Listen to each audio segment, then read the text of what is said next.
di situ yang benar perjanjianmu atau perjanjianku? Dia mau kayak gini. Jawab dulu. Iya, perjanjianku atau perjanjianmu? Sekarang saya tanya, dari LAI itu salahnya di mana? Lah, perjanjianmu dirubah menjadi perjanjianku. Perjanjian Allah dengan jangan ke situ, Israel. Esther. Esther, sama enggak? Sama tidak perjanjian? Sama enggak kandungannya perjanjianku dengan perjanjianmu? Mengatakan ini perjanjian Allah dengan Israel, betul tidak? Dasar penipu, betul tidak, Bil? pendusta. Ini betul. Nah, LAI bilang nih mengenai engkau oleh karena darah. Perjanjianku dengan Allah nggak punya darah. Allah dengan Israel. Baca. Gamet bedam beretek. Adapun Anda karena darah dari perjanjianmu, bukan darah dari perjanjianku. Lanjutkan. Jangan sepotong-sepotong, dilanjutkan itu. Iya, itu jelas itu. Apa yang dikatakan? Bedam beretek, darah karena darah, oleh darah. Beretek dari perjanjianmu.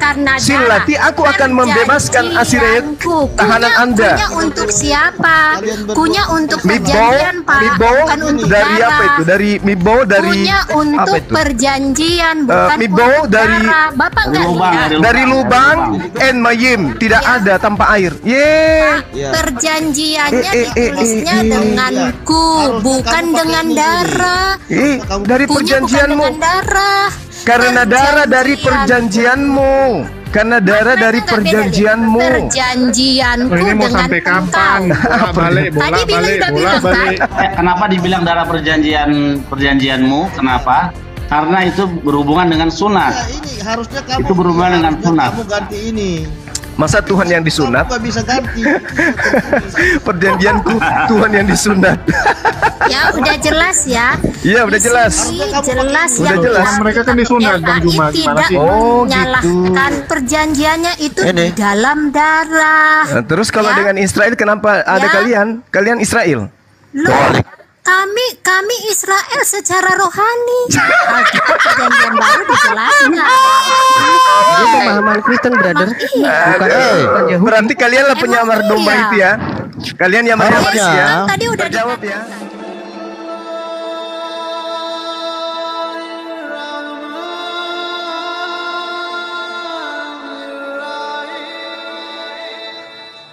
Jadi kalau ada semangat pagi teman-teman. Gimana? Jadi kalau ada yang memandang seperti itu salah. Semangat pagi. Aku kaget loh. Aku kaget, dia sering muncul tuh di aku. Jadi itu salibnya besar. Terus dia di atas Islam bertanya. Tapi kok dia bilang itu ajaran Kristen, dia ambil dari Alkitab. Dia printer di situ.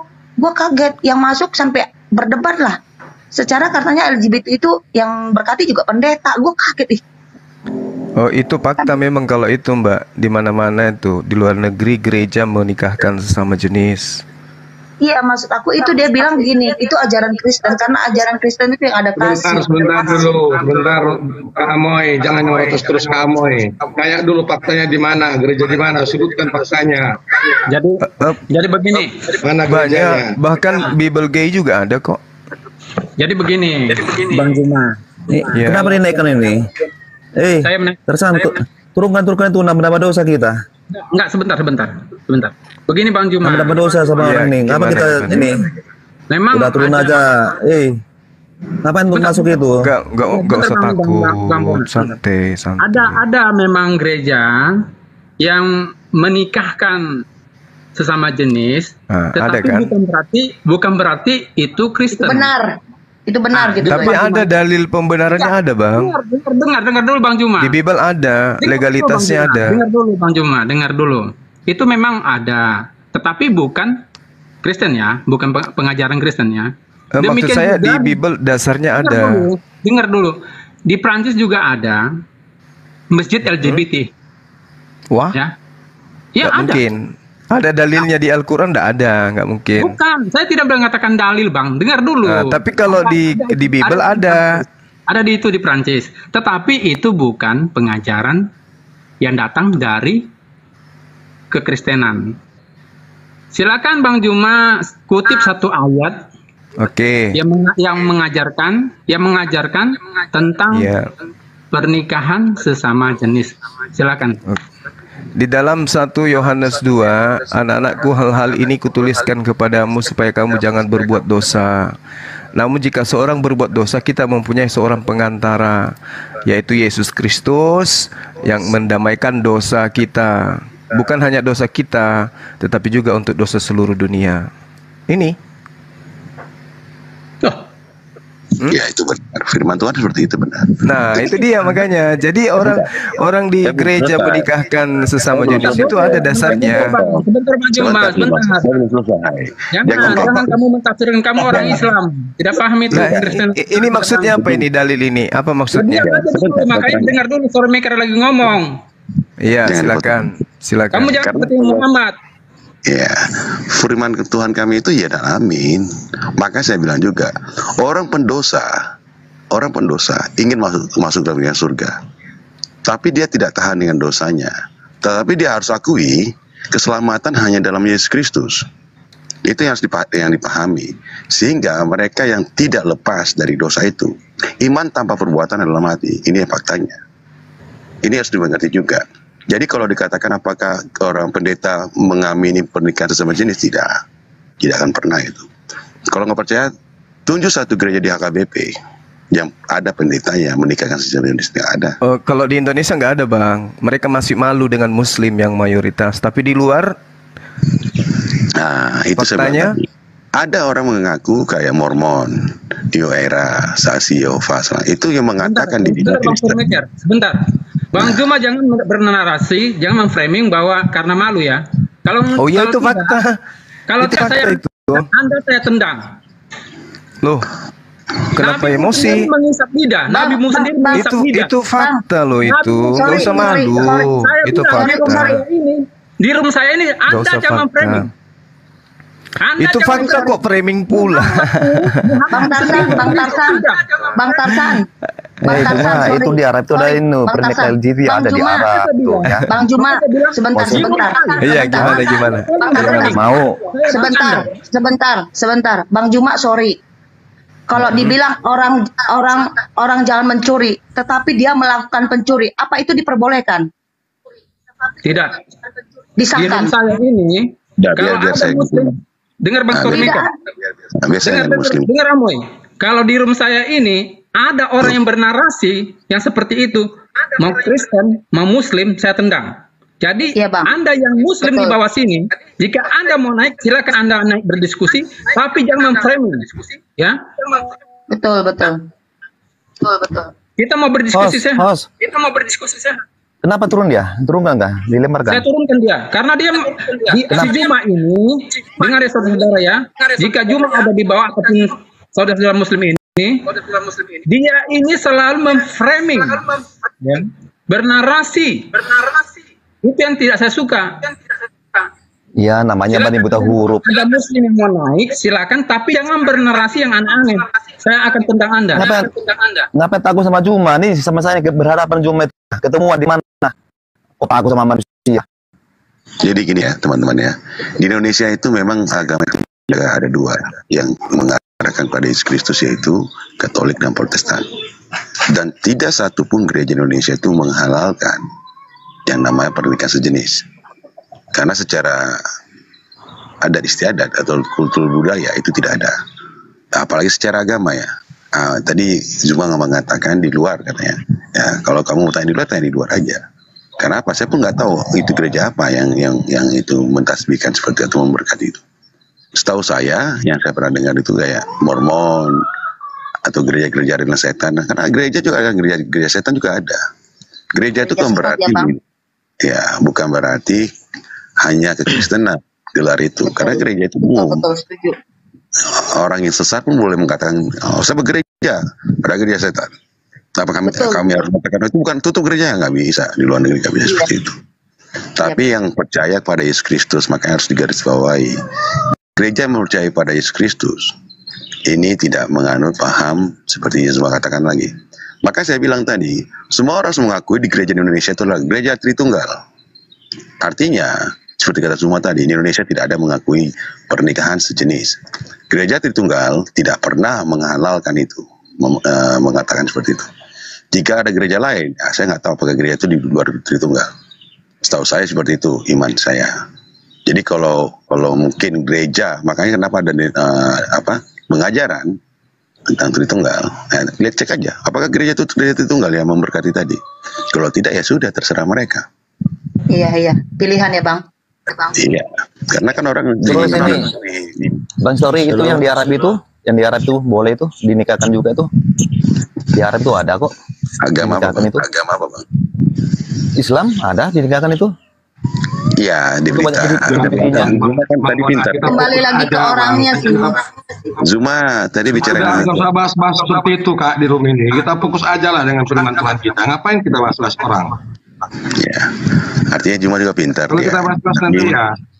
Bahasa di Indonesia dia pintar kan. Kenapa bicara di luar kita pun nggak punya kompeten kan? Dia pun tidak punya kompeten. Kebanyakan Zuma bicara sesuatu yang dia tidak kompeten. Kenapa? Ujungnya cuma bertakia karena nggak punya dasar. Ini yang kadang-kadang Zuma harus perhatikan juga. Kita berbicara yang reality aja. Di Indonesia apakah ada seperti itu? Kalau ada tunjukkan sehingga bisa dilaporkan atau gereja ditutup. Kalau memang itu gereja Tritunggal, supaya kekristenan itu tidak lagi dizolimi. Tapi kalau di luar Indonesia ya siapa yang bertanggung jawaban itu nggak tahu kita kan. Karena gereja itu banyak, yang ada gereja setan banyak. Bahkan dalam VT-VT yang kita perhatikan tuh yang sekarang sering dilakukan mereka, VT yang diambil itu bukan gereja Tritunggal, bukan. Seperti itu. Lanjut. Kalau ini untuk yang taping-taping di bawah. Ini kalau kami ini penakut, akan buka room kami. Tapi kami ini khusus untuk menyebabkan iman kami. Enggak perlu kami kalian. Jadi kalau kalian mau debat-debat seperti itu, udah roomnya tersendiri kan ada. Jadi jadi begini, yang Muslim di bawah ya. Saya ini kadrun bukan Muslim, kadrun bukan Muslim. Jadi saudara-saudaraku Muslim ya yang di bawah ini, saya ini seorang Tarzan, ya, tidak takut sama manusia, sekalipun dengan nabimu, ya, saya tidak takut dengan nabimu. Saya di sini paling anti kalau diskusinya mind framing. Si Zuma mengatakan memang di gereja Indonesia tidak ada yang melakukan pernikahan sesama jenis. Akan tetapi mereka masih malu-malu. Nah, framing seperti ini saya tidak suka. Ya, saudara-saudara yang di bawah ya. Jadi apa yang dilontarkan oleh si Zuma, itu yang kalian pegang. Itulah menyesatkan otakmu, akal pikiranmu, mengacu kepada apa yang dikatakan si Zuma. Ya. Akan tetapi di dalam hadis Muhammad sendiri mengisap lidah, ya. Saya kasih tahu Anda ya, mengisap lidah. Cium burung pun ada Pak. Jadi saya ini tidak takut sama siapapun, sekalipun dengan nabimu ya. Jadi kalau mau diskusi silakan diskusi, saya naikkan, tapi jangan framing. Itu host Zuma masuk room ini, dia mau ini cari koin, namanya pun manusia ini gak punya otak, cari koin aja, ngapain masuk ke room Kristen? Jadi kalau kalian mau tahu tentang perbuatan Muhammad yang mengisap lidah, itu VT saya itu ada, VT saya ada, silakan dicek VT saya ya, ada di dalam hadismu ya. Oke, silakan dilanjut. Dilanjut yang tadi aja, Bang. Oh ya, sebelumnya saya sambung dulu. Iya, Pak Hasan. Shalom, Pak Hasan. Shalom Bang Sarsan. Shalom Pak Bona. Shalom. Andoyo, shalom semua. Selalu ada buat kita dan room ini. Amin. Ya, amin, puji Tuhan. Ini, halo, boleh saya bicara sedikit? Ya, silakan Saudara Anggok. Ya, terima kasih Pak. Nah, jadi dari argumentasi Bang Zuma itu memang dia memberikan fakta tentang gereja-gereja yang di luar sana, bahwa mereka mentoleransikan tentang LGBT. Tetapi yang harus kita ingat sebagai orang Kristen, sebut aja Pelangi supaya jangan rungkat. Oh ya, oke, pelangi ya. Mereka mentoleransikan pelangi, itu gereja-gereja yang ada di Ibarat di Eropa sana gitu. Tapi yang harus kita tahu, kan kita ini kembali kepada dasar iman kepercayaan kita, dan itu kita belajar di dalam firman Tuhan. Dan apakah firman Tuhan mengajarkan tentang perkawinan sesama jenis seperti itu, gay, pelangi lah seperti itu ya. Justru firman Tuhan dengan keras menyatakan bahwa orang yang seperti itu akan binasa seperti itu. Nah, jadi justru gereja yang di Indonesia ini menerapkan firman Tuhan dengan sungguh-sungguh. Jadi maka kita bisa ngomong ke semua, loh, kalau memang Anda memakai hal-hal seperti itu untuk menyatakan bahwa kekristenan melegalkan pelangi, Anda salah, karena Anda hanya melihat hal-hal yang oknum-oknum lakukan, tetapi tidak berdasarkan kepada kebenaran firman Tuhan. Firman Tuhan dengan jelas tegaskan bahwa menolak akan pelangi itu. Seperti itu. Loh, kenapa dengan orang Farisi? Kan bawa orang pasukan kan dia.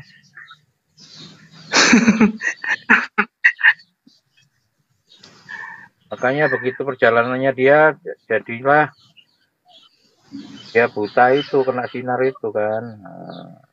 Loh, bukan soal kebutaan yang saya tanya. Kapan Yesus dianiaya Paulus? Nggak nyambung nih.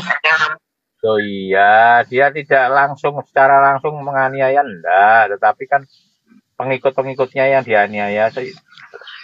Nah, yang berkata di sini siapa? Saulus di sini siapa yang berkata? Nah, yang berkata Yesus, betul. Nah, yang dianiaya siapa? Yang dianiaya semua pengikut Yesus sama kan. Aduh, berarti Paulus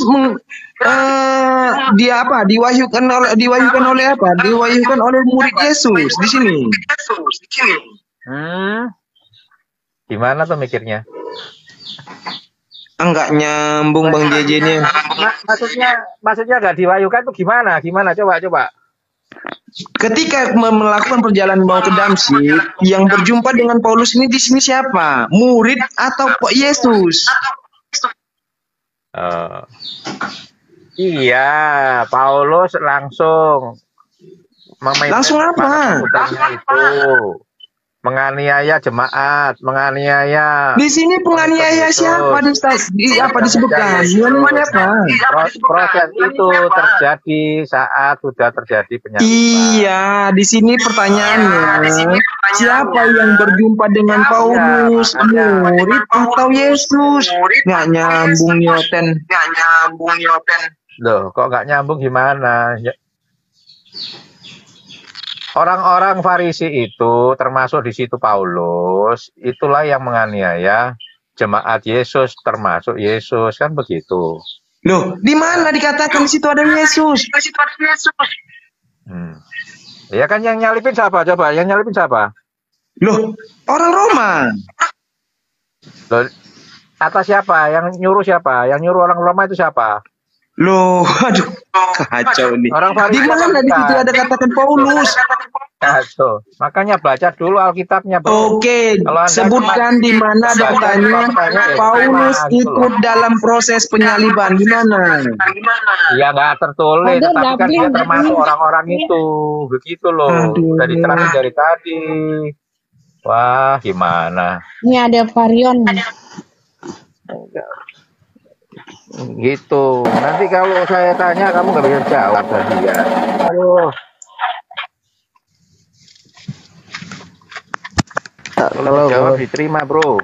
Assalamualaikum warahmatullahi wabarakatuh. Ada Bang Juma. Ini asli. Waalaikumsalam warahmatullahi wabarakatuh. Waalaikumsalam. Profil ini banyak. Gue pikir bukan Bang Juma. Host, ini turunkan saja si JJ, dia doubling dari tadi. Iya, banyak akun bodong sekarang. Iya.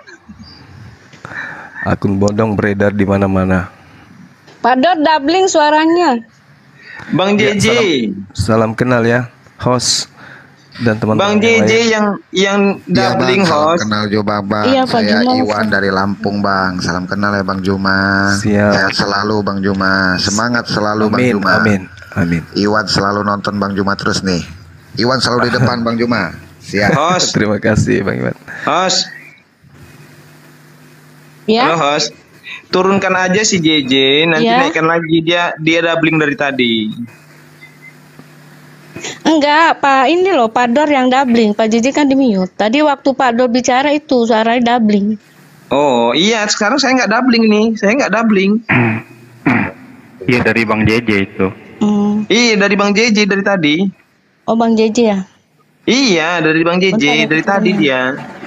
Kita debat ini aja Pak. JJ atau Dor yang doubling. Selamat pagi Pak Adik Rion. Pagi. Tadi seru tuh bahas Bang Paulus. Rion, Pak Adik. Tes. Halo. Ayo Pak Bahas Adik, ada Paulus. yang mau ditanyakan?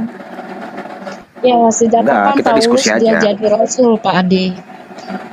Ya sejak dari perjalanan Damsik dia ditemui Yesus dan Ananias Ditemui disuruh Yesus. membaptisnya. Nah sekarang Gitu. saya tanya, pernyataan di dalam Kisah Para Rasul 9 nomor 5, jawab Saulus, siapakah engkau Tuhan? Itu pertanyaan pertama. Yang kedua, katanya, akulah Yesus yang engkau aniaya itu. Di mana datanya? Di mana tertulis Paulus menganiaya Yesus? Iya kan yang kalau menganiaya pengikut Yesus juga dianiaya. Yang datang kepada Paulus siapa? Pengikut atau Yesus? Yesus. Nah, yang dianiaya siapa? Yang dianiaya murid-muridnya. Yang datang kepada Paulus siapa? Yesus. Yang Kamu nanya 1000 kali saya jawab penganiayaan 1000 siapa? kali loh saya jawab. Apa? Iya. Yang menyatakan dianiaya siapa? Yesus. Di conversation itu Yesus. Yesus. Sejak kapan Yesus dianiaya Paulus? Di mana Tadi kan datanya? saya sudah jawab. Saya jawab dengan menganiaya murid-murid ya Yesus juga dianiaya. Yang berjumpa dengan Paulus siapa? Balik lagi nanya Yesus. Nah, di mana muridnya? Muridnya apa? Di mana pernyataanmu seorang murid di situ? Pernyataan Yesus. Kok pernyataan murid? Saya nggak bilang pernyataan murid. Yang dianiaya Yesus ya. Kunci ya, benar atau tidak? Nah, di mana datanya kunci-kunci, Paulus pernah Pak? menganiaya Yesus? Bapak nggak usah ngomong kunci-kunci. Saya di sini kok dari tadi. Iya, di mana datanya? Apa? Data apa? Di mana datanya Paulus pernah menganiaya Yesus? Loh bukan, kan tadi kan saya menjelaskan menganiaya murid-muridnya itu juga berarti menganiaya Yesus. Oh, Aderian mulai ngabrul. Loh, kenapa? Memang seperti itu. Aduh, Aderion. Udah. Ya memang begitu jawabannya. Itu jawaban dari mana itu, Aderion? Jawaban dari Alkitab. Jawaban dari Alkitab. Yang kamu sebut itu Kisah Para Rasul 22 nomor 4. Dan aku telah menganiaya pengikut-pengikut jalan Tuhan. Bukan Tuhannya yang dianiaya. Ya itu dia. Dengan menganiaya jalan Tuhan pengikutnya, itu penjelasannya, Bang. Nah, oke. Di sini yang disebut apa? Pengikut atau Tuhan yang dianiaya? Loh, saya tadi sudah menjelaskan ini berkali-kali. Dengan menganiaya pengikutnya pun, Yesus pun dia ikut dianiaya walaupun dia tidak menganiaya. Itu penjelasannya. Jangan diulang-ulang dong. Tapi jika pengikut saya yang dianiaya atau jika karyawan saya yang dianiaya, berarti saya teraniaya. Yo, kamu pasti yang maju di pengadilan. Iya. Bukan yang teraniaya, bukan saya. Tapi kamu ikut di pengadilan, kamu sebagai pemimpinnya, bukan karyawannya. Loh, yang di sini yang dikatakan di sini dianiaya siapa? Kamu pakai analogi ya, saya jawab analoginya, Bang. Enggak, yang dianiaya di sini siapa? Kok dibolak-balik? Kok jangan muter-muter dong. Abang ini jangan muter-muter, Bang. Ya iya, pertanyaannya muter-muter gitu-gitu aja. Jawaban saya gitu-gitu aja. Aderion, iya, pertanyaan kan dari tadi gitu-gitu. Ya saya jawab gitu-gitu doang. Terus yang muter-muter Aderion lagi kamu gue sebut. Balik bertanya, ya, mereka kan begitu Muhammad aniaya. Berarti kalian itu juga merasakan apa? Aniaya sama Muhammad. Apa Angel? Apa Angel? Sejak Angel nyambung apa enggak kamu bertanya dengan saya? Itu bisa nyambung Bang. Bisa nyambung. Selesaikan pertanyaan saya. Ya, sudah, Bang. Paulus menganiaya Yesus. Enggak, pertanyaan kamu kan 3 kali, 3 pertanyaan yang diulang-ulang terus. Saya juga menjawab itu berulang-ulang. Di mana datanya? Di mana datanya Paulus menganiaya Yesus? Loh, kok itu lagi? Saya kan nggak bilang seperti itu. Saya tidak pernah menyebut bahwa Yesus menganiaya Yesus. Paulus menganiaya Yesus, itu tidak ada. Bukan seperti itu. Tidak ada. Nah, di sini pernyataan siapa yang dianiaya? Yang dikatakannya Paulus. Engkau menganiaya aku. Kan karena Paulus itu kan menganiaya murid-muridnya. Oh, berarti aku di sini untuk kepada murid. Iya. Oh, karena aku dengan murid-murid itu kan menjadi satu. Berarti Bapa dan berarti Yohanes, bukan hanya Bapa dan aku Yohanes menjadi 17. Loh, Yohanes 17 ayat 9. Supaya mereka menjadi satu dengan kita. Iya, benar. Sama seperti aku juga. Aderion pun juga bersatu. Ya, jadi Aderion pun juga begitu. Yohanes 17 ayat 20 pun Aderion pun dengan pemberitaan mereka menjadi satu, sama seperti Yesus. Memang begitu kok. Kita gini Aderion, kita menghargai waktu ya. Jangan ada pengulangan kalimat, pengulangan pertanyaan. Loh, yang ditanya saya berulang-ulang saya kok. Iya, berarti saya yang disalahin. Saya cuma menjawab kok, bukan bertanya. Di situ biar pendengar nanti yang menerima. Oke, ganti topik lah. Mungkin ini aja yang biar Pak Juma aja yang mau menanggapi itu yang bicara. Topik tadi. Bang Juma aja, biar Pak Juma aja yang nanggapin. Silakan Pak Juma. Kayaknya cuma gitu-gitu doang. Jadi nggak gigit. Gini, Dinda Aderion, ya adik saya ini yang paling baik ini. Jadi terkait kebetulan kita sama-sama tamu di sini ya. Tadi temanya itu terkait dengan kerasulan Paulus. Ada hal yang menarik sebenarnya yang selama ini saya cari jawabannya gitu. Di dalam Matius 23, di mana Yesus satu perikop itu menceritakan tentang tipikal orang-orang yang ada di sekelilingnya. Sampai Yesus mengatakan keturunan ular beloda. Dan itu dikatakan celakalah. Celakanya itu dinisbahkan kepada pemimpin-pemimpin daripada orang-orang Yahudi, diantaranya orang Farisi. Nah, di data nomor 15-nya, di situ dikatakan bahwasanya celakalah kamu hai ahli Taurat dan orang Farisi, hai orang munafik, sebab kamu mengarungi lautan dan menjelajahi daratan untuk mentobatkan satu orang saja menjadi penganut agamamu. Dan sesudah ia bertobat, kamu menjadikan dia orang neraka dan 2 kali lebih jahat daripada kamu sendiri. Nah, ini ada oknum ahli kitab, orang Farisi, orang munafik yang menjelajahi daratan. Ketika saya belajar, saya menemukan data-data akurat bahwasanya semua yang dikatakan Yesus ini itu digenapi oleh Paulus, kecuali ada orang Farisi selain Paulus yang kemudian mendirikan agama di luar Yahudi. Tapi itu saya belum temukan dari sampai sekarang siapa orang yang mendirikan agama dan agama apa yang didirikan oleh orang Farisi tersebut. Nah, kalau tidak ada berarti nubuatan Yesus ini tidak tergenapi berarti. Celakalah kamu hai ahli Taurat dan orang Farisi, hai orang-orang munafik, sebab kamu mengarungi lautan dan menjelajahi daratan untuk mentobatkan satu orang saja menjadi penganut agamamu, dan sesudah orang itu bertobat, kamu menjadikan dia orang neraka yang 2 kali lebih jahat daripada kamu sendiri. Ini gimana cara menjawabnya ini? Siapa selain Paulus? Karena Paulus ini ngaku orang Farisi.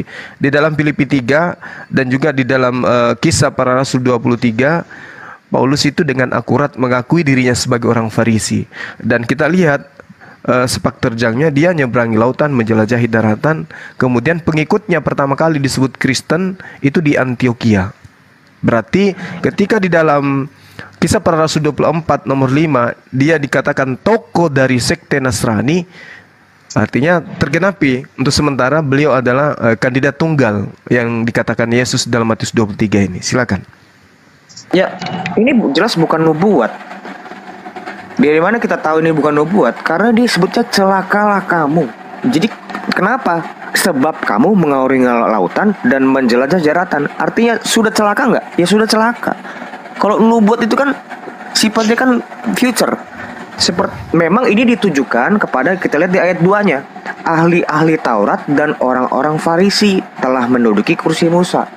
Sebab itu turuti dan melakukan segala sesuatu yang mereka ajarkan kepadamu, tetapi janganlah kamu turuti perbuatan-perbuatan mereka. Mereka ini siapa? Ahli-ahli Taurat. Jadi ini bukan bentuk nubuat. Kalau abang menyatakan ini nubuat, ya tentu nggak akan dapat jawabannya, karena memang ini bukan nubuat. Ini dijelaskan di ayat 2 dan ayat 3-nya jelas. Ya mereka itu ya seperti itu di ayat 2 dan ayat 3 itu. Perbuatan mereka tuh seperti orang munafik. Iya, dan ini bukan jadi nubuat, Bang. Kalau saya memahami, nubuat itu adalah cerita yang terkait masa lampau, masa pada saat diucapkan, dan pada saat belakangan atau masa yang akan datang. Nah, kalau dikatakan ini adalah cerita, memang betul cerita yang dibangun kemudian di mana pelakunya itu seangkatan dengan Yesus. Di dalam data nomor 36-nya, aku berkata kepadamu, sesungguhnya semua ini akan ditanggung oleh angkatan ini. Berarti memang orang yang celaka, mendirikan agama, kemudian mentobatkan orang, itu berlaku pada zaman Yesus. Abad pertama ini pelakunya. Nah, kemudian rentetan penyebutan yang disebutkan oleh Yesus sebagai pemimpin-pemimpin buta, kemudian ahli-ahli Taurat, orang-orang Farisi yang merampas dan dalam kerakusan dan seterusnya, itu disebutkan semuanya di dalam Matius 23 ini. Nah, sekarang kalau kita teropong selaku pengakuan Ade tadi yang mengatakan bahwasanya terjadi pada masa itu, nah tokoh mana yang kemudian mendirikan agama di luar Yahudi? Karena dia menyeberangi lautan, ini ceritanya, meninggalkan tempat di mana dia berasal, menyeberangi lautan, menjelajahi daratan. Kalau kita melihat di dalam Kisah Para Rasul 19 dan juga Kisah Para Rasul 27, jelas sekali terpampang Paulus melanglang buana menyeberangi lautan, menjelajahi daratan. Untuk apa? Mendirikan satu keyakinan bahwa Yesus itu adalah Tuhan itu sendiri. Sementara Yesus sibuk mengajarkan Bani Israel, justru mengatakan dirinya adalah sebagai utusan. Tapi di tangan Paulus yang utusan tadi menjadi Tuhan. Contoh di Roma 14 nomor 9. Kenapa muncul Roma? Karena Paulus menulis surat untuk jemaat-jemaat di luar daripada Yerusalem. Makanya dikatakan Yesus Kristus yang kau salibkan itu, yang telah mati itu, telah dibangkitkan untuk menjadi Tuhan. Maka dituhankan. Artinya memang ada pengajaran yang dibawa keluar, kemudian orang-orang mengikuti ajaran itu, dan Yesus mengatakan penganutnya 2 kali lebih jahat. Kecuali ada bisa menunjukkan satu data orang Farisi membentuk sebuah agama di luar Yahudi, ya silakan. Tapi saya rasa itu nggak ada. Dan itu sulit untuk ditemukan. Silakan. Ya, seperti jawaban saya sejak awal tadi pun. Di sini kan disebut ya, celakalah kamu hai ahli-ahli Taurat dan orang-orang Farisi. Emang ini sudah terjadi. Nubuat itu nggak mungkin yang sudah terjadi. Karena nubuat itu artinya nubuah, penglihat, melihat suatu hal yang di depan. Kalau di belakang itu namanya cerita, storytelling. Kalau nubuat itu dia melihat ke depan. Ini bukan nubuat, Bang. Karena di sini merujuk pada ahli-ahli Taurat dan orang-orang Farisi, dan ini sama sekali bukan ngomongin tentang masalah. Coba Paulus pas waktu bertemu di Damsik, apakah dia mau ngapain? Dia hendak membunuh murid-murid Yesus kan, menganiaya toh. Dari perjalanan Damsik dia ditemuin di perjalanan itu. Akhirnya dia bertobat. Dia dibaptis oleh Ananias. Ini nggak ada hubungannya, Bang. Abang ini kan lagi mencoba menarik satu benang yang kusut ini kan, seakan-akan itu lurus, padahal ini sangat jauh. Karena ini memang merujuk, kita mesti lihat dari atas, Bang. Ahli-ahli Taurat dan orang-orang Farisi ini memang bentuknya jamak, bukan singular, bukan satu orang yang ditujukan ada satu orang tertentu, enggak. Gitu. Iya, baik. Jadi gini, adek gini, di dalam Lukas 21 gitu ya. Jadi ada kemudian serigala nih. Serigala ini kayak mana ceritanya supaya mereka itu bisa nyamar? Serigala artinya di luar dari pengajaran Yesus, di luar garis pengajaran Yesus. Paulus tidak pernah menjadi murid kan, berarti dia di luar. Sementara murid-muridnya nanti dia niaya nih sama si serigala ini. Bagaimana serigala ini bisa nyamar menjadi pengikut Yesus? Bertaubat. Pura-pura bertaubat. Kan gitu. Siapa serigala yang masuk ke dalam tubuh pengajaran Yesus? Ada. Ada gitu orang Roma atau orang Yunani bertobat kemudian pura-pura masuk menjadi pengikut. Ada. Padahal pemberitaannya sangat akurat. Nasihat-nasihat Yesus kepada Bani Israel, muridnya, ya keturunan Yakub, agar waspada, waspada, waspada. Dan satu poin yang perlu dicermati di sini, kewaspadaan itu tertuju kepada siapa? Orang Farisi. Nah, ada orang Farisi bertaubat kemudian mengajarkan satu konsep yang berbeda. Kenapa kita tidak buka mata dengan itu? Contoh misalnya di dalam Lukas 21. Waspadalah supaya kamu jangan disesatkan sebab banyak orang akan datang dengan memakai namaku. Nah ini dia, serigalanya akan menggunakan nama Yesus. Dalam arti kata, pertobatannya, ajaran-ajarannya mengatasnamakan Yesus, membawa-bawa nama Yesus. Seperti ketika dia ke Damsyik, mengaku bertemu dengan Tuhan. Dari mana dia tahu bahwa yang ditemui itu adalah Tuhan? Siapakah engkau, Tuhan? Bukankah Tuhan itu nggak bisa dilihat? Suara Tuhan itu tidak bisa didengarkan. Tapi coba kita lihat apa yang dilakukan oleh Paulus. Dan itu juga informasinya dari Lukas, bukan dari Yesus, bukan dari Yohanes. Siapakah engkau, Tuhan? Itu poin pertama. Kemudian Yesus mengatakan penyesat ini akan berkata, akulah Tuhan. Yesus itu adalah Tuhan, akulah dia. Di data nomor 12-nya jelas di Lukas 21 apa yang dikatakan? Tetapi sebelum semua itu terjadi, kamu akan ditangkap. Kamu di sini murid Yesus. Sebelum terjadi, penyesat itu datang membawa namanya dan mengatakan dia adalah Tuhan. Terlebih dahulu murid-murid Yesus itu ditangkap. Lalu siapa yang menangkap murid-murid Yesus? Siapa yang menganiaya murid Yesus? Setelah Paulus kemudian melakukan itu, terjadilah penyamaran. Nah, ini kan terjadi. Belum lagi kalau kita melihat dalam 1 Yohanes 2 nomor 18, bahwa antikristus penyesat itu berasal dari tengah-tengah kita. Kita di sini adalah pengikut Yesus. Angkatan pertama, bukan sekarang. Maka kita kembali kepada apa yang dikatakan Yesus. Waspadalah kepada orang Farisi. Paulus orang Farisi, dia tokoh dari sekte Nasrani, mendirikan satu konsep Yesus adalah Tuhan. Hukum Taurat itu adalah kutukan, hukum Taurat itu adalah sampah, tidak ada yang diselamatkan karena taat kepada hukum Taurat. Sementara Yesus keselamatan itu adalah mentaati hukum Taurat. Nah coba-coba, mungkin ada tokoh orang Farisi yang mendirikan satu pengajaran yang bisa menggenapi apa yang Yesus nubuatkan atau ceritakan. Silakan. Nggak ada. Itu imajinasi Abang Joma. Kalau itu dipaksakan bahwa itu merujuk pada satu tokoh dan itu bentuk nubuatan, tidak. Seperti yang dari tadi saya bilang, ini udah 3 kali nih, 3 kali kesempatan. Itu bukan nubuat karena memang sudah terjadi. Yaitu dilakukan oleh ahli Farisi dan yang seperti tadi di ayat 2 itu. Cuma saya mau nanggapin dulu, ada 3 poin di sini tadi pernyataan Abang. Dia datang mengaku dengan namaku. Paulus tidak pernah mengaku nama Yesus. Artinya di sini Mesias gitu loh. Contoh siapakah yang mengaku-ngaku nama Yesus itu? Ya Isa Al-Masih. Padahal dia bukan Yesus yang dikabarkan oleh para rasul. Isa Al-Masih inilah yang dimaksud dengan Mesias palsu. Dia mengatasnamakan dirinya Kristus dengan nama Al-Masih, padahal bukan. Al-Masih itu sendiri kan dengan pernyataan definisi yang tidak jelas. Tidak ada pemahaman definisi Al-Masih yang benar. Gak ada benar semuanya di dalam Quran. Bukan di dalam Quran, dalam pemahaman Islam tuh gak ada yang benar. 1. Nomor 2, penyesat ini akan menyatakan akulah Tuhan. Yesus, Paulus tidak pernah mengatakan akulah Tuhan. Justru menyatakan Yesus itu adalah Tuhan dan Bapa itu adalah Allah. 1 Korintus 8 dan 6 dan 1 Korintus 8 ayat 4 itu gugur. Yang ketiga, 1 Yohanes ini bukan berbicara tentang Mesias, tapi tentang guru-guru palsu. Guru-guru palsu itu bisa datang dari manapun.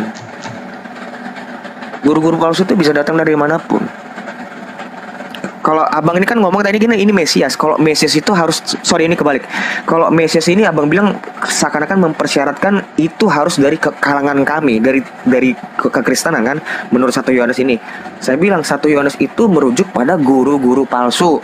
Benar, guru-guru palsu memang datang dari tubuh kekristenan. Tapi kalau Mesias bisa datang dari manapun, termasuk dari Arab. Isa Al-Masih itu adalah Mesias yang lain. Dan berkali-kali Bang, orang Yahudi itu yang katanya ngerti bahasa Ibrani, mereka itu berkali-kali memprediksi Mesias itu dan mereka selalu gagal. Sampai sekarang gagal terus. Kenapa? Ya Mesiasnya sudah ada kok. Mesiasnya sudah datang kok. Tapi mereka membuat prediksi terus dan salah terus. Bahkan ada Mesias mereka yang jadi mualaf. Ada. Karena saking konyolnya mereka ini, orang-orang rabbinik ini. Ya kira-kira gitu Bang. Kalau abang memaksa ini adalah bentuk nubuatan, kita akan dapat garis temunya. Karena memang ini bukan nubuatan yang tadi di kitab apa sih Lukas tadi ya. Kitab apa tadi, Matius ya Bang. Itu bukan nubuat. Itu tertuju pada beberapa orang tertentu, yaitu ahli-ahli Taurat dan orang-orang Farisi. Bentuknya jamak gitu Bang. Oke, jadi gini Ade ya, terlalu jauh kalau misalnya Isa yang menjadi penggenapan nubuatan sebagai pengajar palsu atau nabi palsu dan seterusnya. Kenapa? Kami umat Islam itu mengetahui tentang Nabi Isa alaihissalam itu melalui baginda Rasulullah Muhammad sallallahu alaihi wasallam, dan Nabi Isa alaihissalam itu tidak pernah datang ke Arab. Dia hanya diceritakan di Al-Quran, in huwa illa abdun an'amna alaihi wa ja'alnahu mathalan li bani Israel.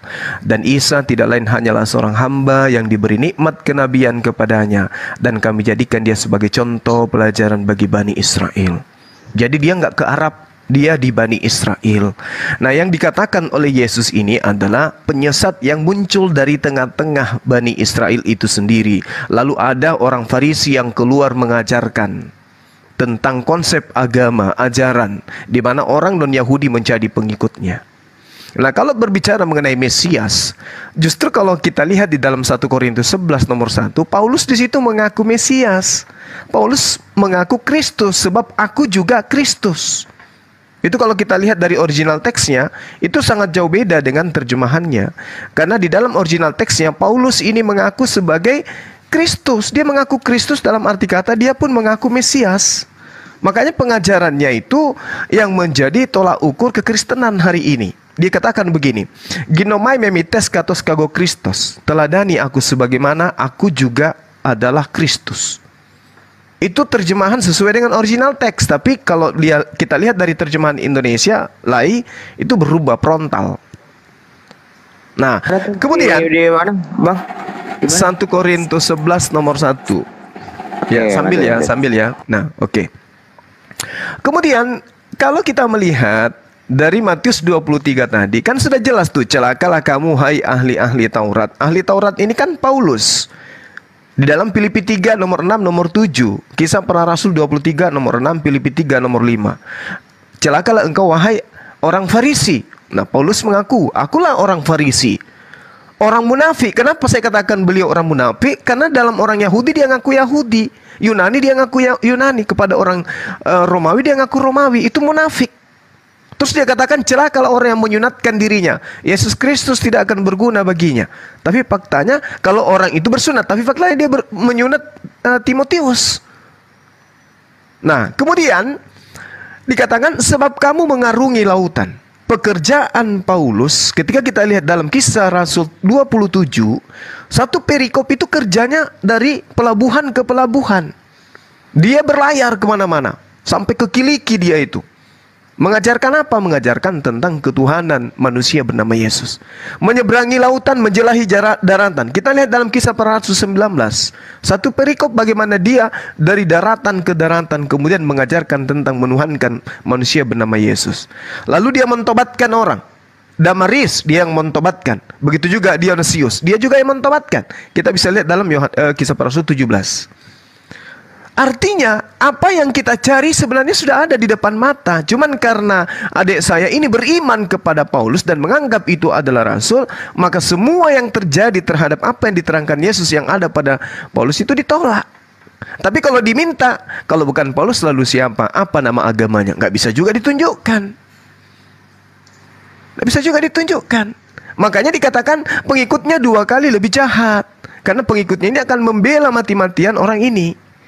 Itu terakhir, Kalau kita melihat dari Lukas 21, apa yang dikatakan? Tetapi semua itu sebelum semua itu terjadi, ini kata Paulus, kata Yesus, kamu muridku akan ditangkap dan dianiaya, kamu akan diserahkan ke rumah-rumah ibadat dan penjara-penjara, dan kamu akan dihadapkan kepada raja-raja dan penguasa-penguasa oleh karena namaku. Ini yang terjadi kepada murid Yesus angkatan pertama. Siapa pelakunya? Paulus. Penyesat itu siapa berarti? Ya Paulus. Karena dia menggenapi apa yang katakan oleh Yesus. Memang berat, tapi itu fakta sesuai dengan Bible. Nah, belum lagi kalau kita melihat dari unsur pengajaran Paulus dan unsur pengajaran Yesus, wah kacau, bertentangan sama sekali. Seperti itu, adindaku Aderion yang ganteng dan baik hati. Silakan. Iya bang, ini terlalu banyak ya. Tadi saya terlalu fokus di 2 Korintus 11 ini tadi saya cek. Cuman ada poin pertama yang aku catat di sini. Isa itu saya bilang Mesias palsu, bukan guru palsu. Mesias palsu. Kenapa?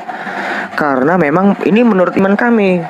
Jadi bukan saya benci, bukan karena saya benci Islam, bukan. Karena Isa itu adalah yang tidak diajarkan para rasul. Layar ya. Galatia 1 ayat 8, terkutuklah orang yang mengajarkan Injil di luar dari apa yang telah kami beritakan. Bukan aku beritakan, kami. Paulus selalu ngomong kami tuh, yang kami beritakan, para rasul beritakan.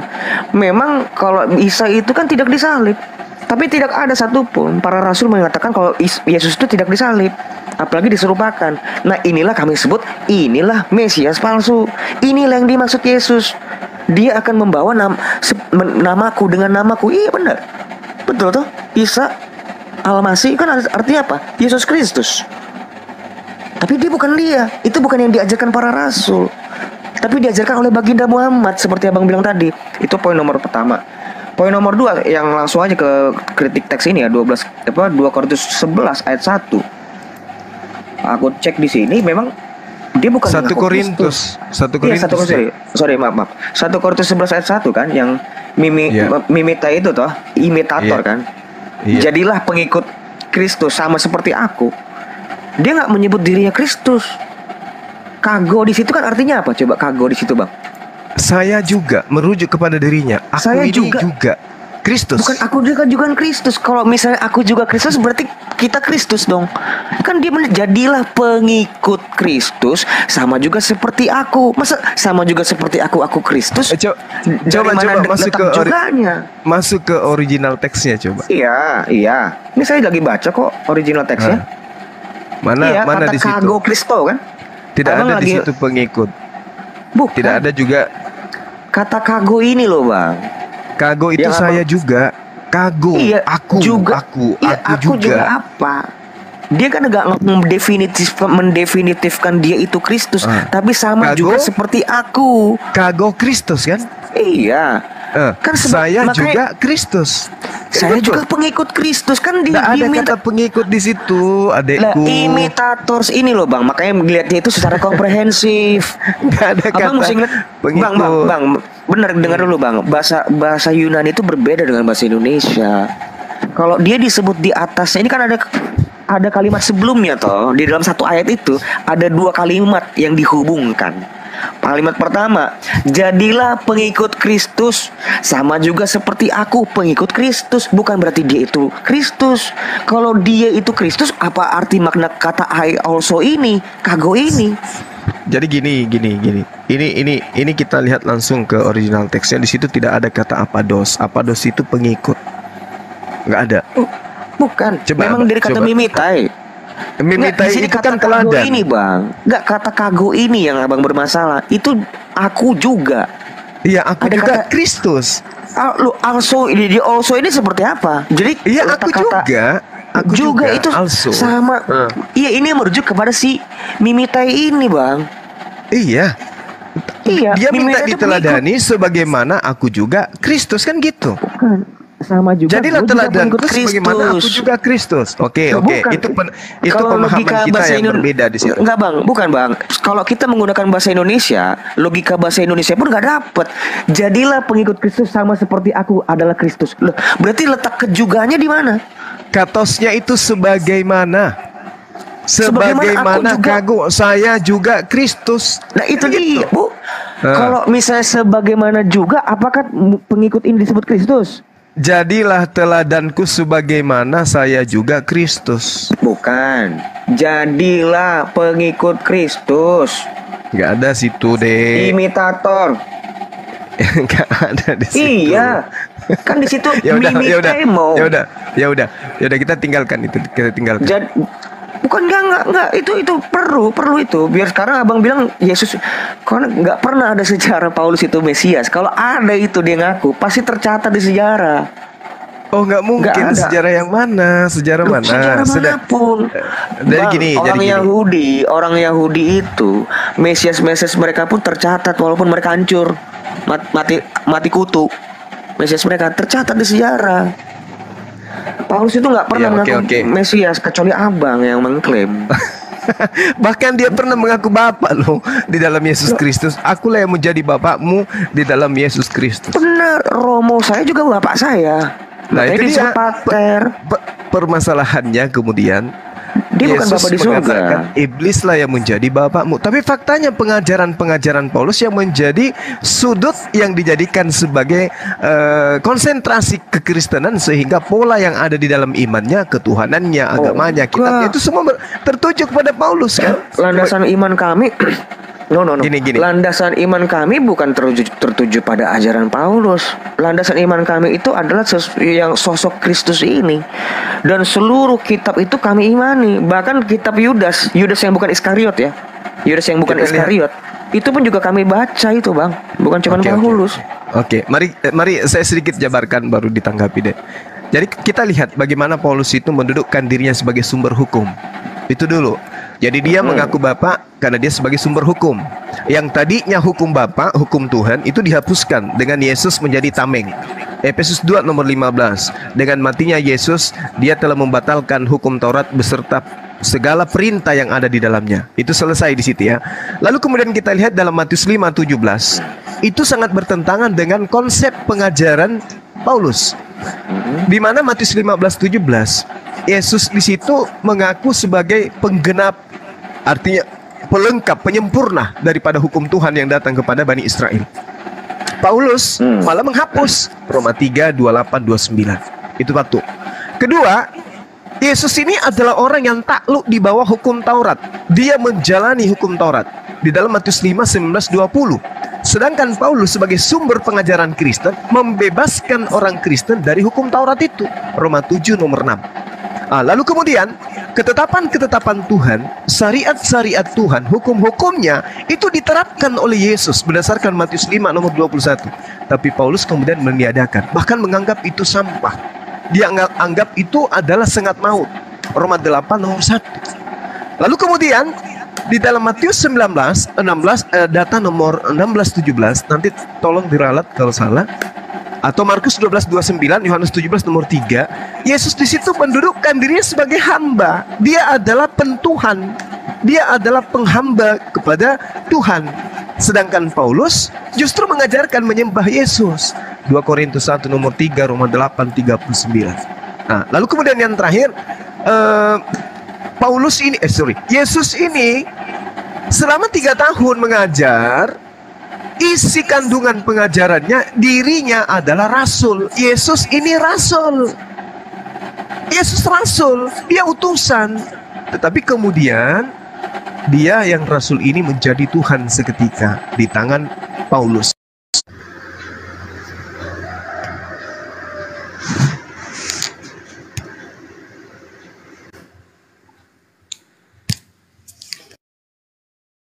Agama yang didirikan oleh orang Farisi, di mana pengikutnya dikatakan sebagai orang neraka dan 2 kali lebih jahat daripada orang Farisi. Di mana berita kabar baik bahwa manusia pada saatnya nanti akan tetap beroleh ya kebaikan hadirat Tuhan.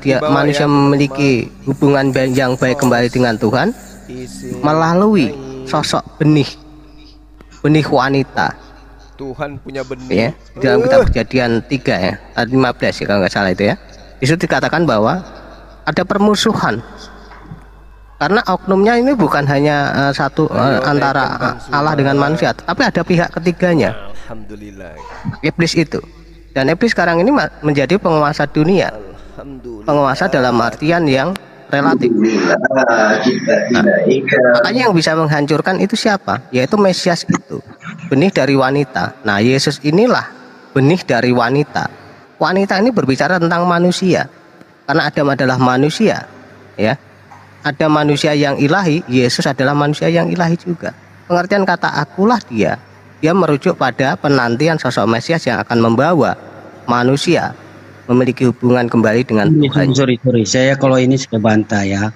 Di sini ada di ayat yang 27 itu, di sini ditekankan itu bahwa mereka tidak mengerti bahwa Yesus itu berbicara kepada mereka tentang Bapa, bukan tentang Mesias, brother.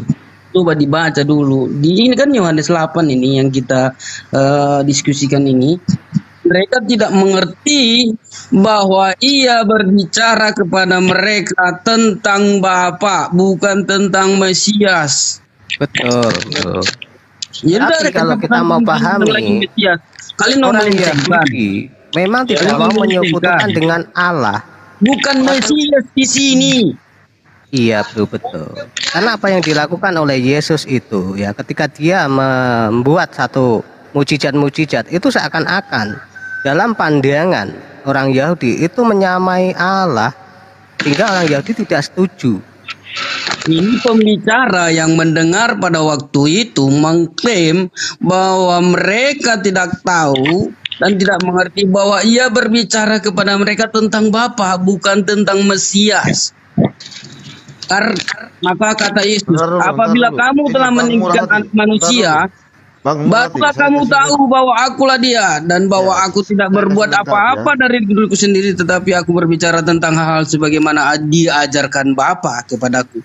Jadi di sini perbicaraan Yesus itu tentang Bapa, bukan Mesias. Aduh, yang diajarkan Bapa, semua yang dilakukan oleh Yesus itu yang diajarkan Bapa. Berbicara tentang Bapa.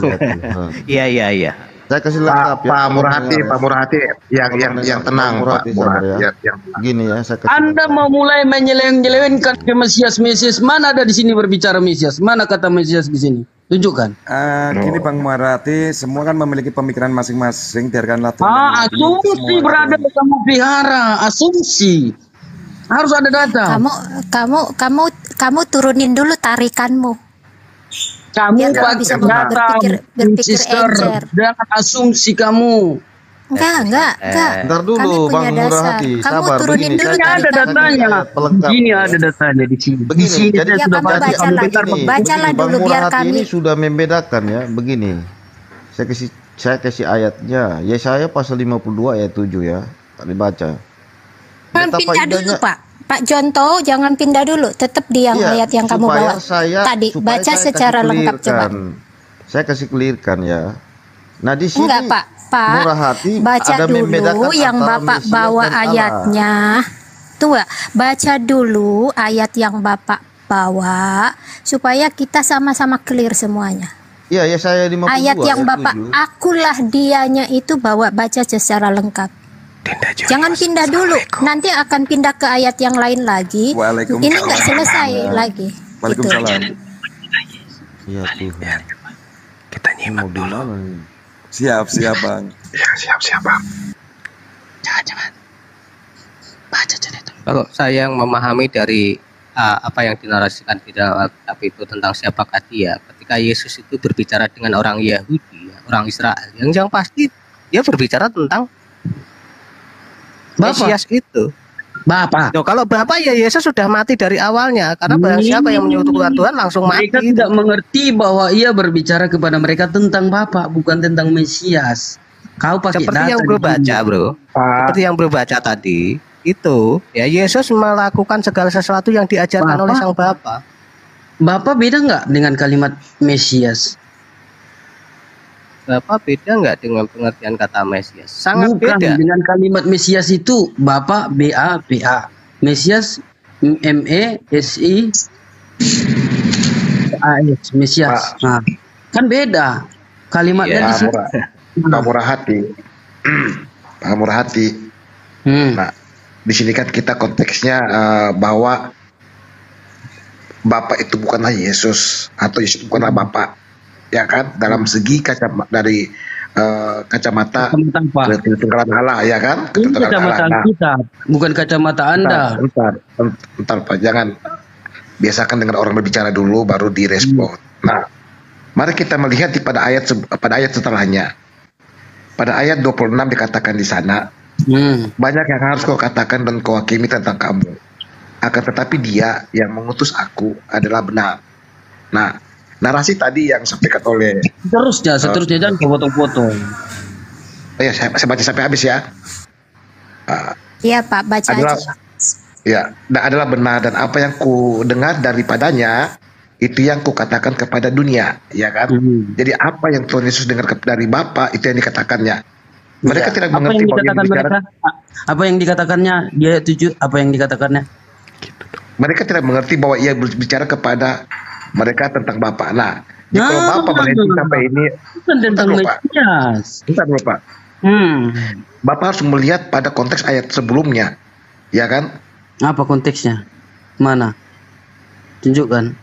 Yang Tuhan Yesus katakan dan hakimi tentang kamu akan tetapi Dia yang mengutus aku. Bapa yang mengutus Tuhan Yesus adalah benar. Itu yang dimaksud pada ayat 27. Bahwa makanya dia berbicara diutus sang Bapa. Itu makanya akulah Dia. Maksudnya gini, kalau engkau tak percaya akulah Dia yang diutus oleh Bapa loh. Akulah Dia yang diutus oleh Bapa. Sudah jelas dikatakan pada 26 ini dua pribadi yang berbeda. Betul. Bukan dua pribadi yang sama. Betul. Ya kan? Dan ini belum sempat pribadi yang beda. Dan itu belum sampai bentar dulu Pak Murhati. Dan itu belum sampai selesai di ayat 27. Nah, pada ayat pada ayat 28 dikatakan di sana ini di sini klimaksnya ya Pak ya.